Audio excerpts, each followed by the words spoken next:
thought I would be an engineer. I thought it was hard, it was boring, and especially it was for boys. Until I came to high school. And then in high school, I joined the robotics team, and I realized that I loved engineering. It was like giving me so much passion and energy, and just spending time with it was, I couldn't even realize how time was passing. However, there was a problem in my robotics team, which was that in the robotics team, as you can see, there was hundreds of boys, and I was the only girl. And this was not only my experience, it was actually repeated in many people's lives, that whenever there was a robotics class, whenever there was some engineering, it was always that girls were only one or two. So I started thinking about, okay, then why are not girls coming into STEM fields? Why are not they pursuing technology and engineering if I'm enjoying this so much? So I started thinking about my childhood, all my experiences, and I realized when I looked back into my childhood that while my boyfriends were playing all with like cars, rockets, robots, planes, that all were preparing them towards STEM fields, I realized that I wasn't having any of these experiences. I was instead playing with kitchen toys, dolls, that were not giving me any STEM exposure. And when I grew up to a certain point, I realized that I didn't have any of this to actually feel belonged in STEM fields or actually feel an interest towards it.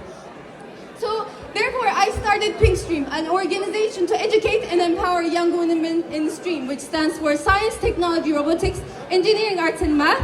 We offer workshops, courses, and we attend science festivals to get girls interested in STEM fields with educational programs that take their interest. And this actually started very small. I was teaching my sister and her friends, and then the interest grew, and I started teaching in our local masjids, and then, you can skip to the next slide. And I developed many curriculums from robotics, electronics, 3D printing, to even artificial intelligence for young girls so they can explore the topics of the future. And after some time, people in the community started realizing the work, and they requested me to teach in our local masjids. And I started teaching 3D printing and design classes in our masjids, with increased young girls' attention and interest toward the masjids, which was a very unexpected outcome of all of this work. And then later on, other outcomes also happened. For example, I was teaching in Girl Scouts. By the way, I'm from America.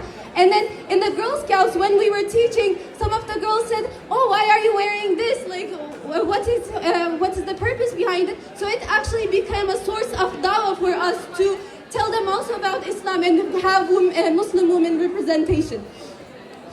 Also other outcomes, for example, I taught in refugee communities in America, and then they said we never felt more belonged because they didn't have Muslim teachers in their schools, and these refugee girls were always feeling different. So not only did we teach them STEM fields and got them passionate about it, we also showed them representation, and we also made them feel belonging as a Muslim as well.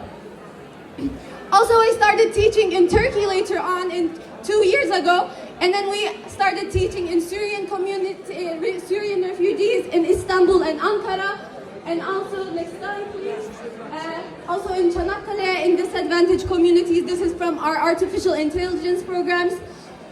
And then this is in the earthquake relief camps. We started working in that area too, because educational programs are necessary everywhere. And we were so surprised that these children, this is a container of like this big, exactly this big, and there was 30 students here just listening to an electronics robotics class, and they were actually understanding this, and they were just coming out of an earthquake. These educational programs actually have so much potential that they, as we say, they break the barriers of education and opportunities. This is our recent starting classes in the Uyghur community. So we also will be teaching for Uyghur refugees, reaching out to disadvantaged and marginalized communities around the world. So with that being said, I'm also a public speaker in gender and women in STEM in general. But the main point is that a lot of people ask me, okay, you do women in STEM work, but this is such a Western idea, like why are you doing this?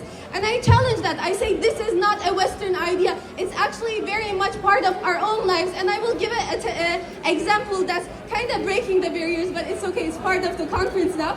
That when I went to, you know all of this, right? This is a bidet, we use it for tahara. And we when we went there, we didn't have this, so we ordered the fancy bidets, and they sent it to our house. And when we installed it, I was so surprised because I saw that it was not a normal bidet. It also had an option to change between women and men. And until that point, I didn't even realize that all the bidets in Turkey were actually designed exclusively for men. And I was thinking that it wasn't working for me, but it was actually systematically not giving access for women. So not having women in the places that these technologies are being designed, that they are being developed, and in these engineering circles don't only create problems of access and advantage, it's also a problem that these technologies will not work for the most of society.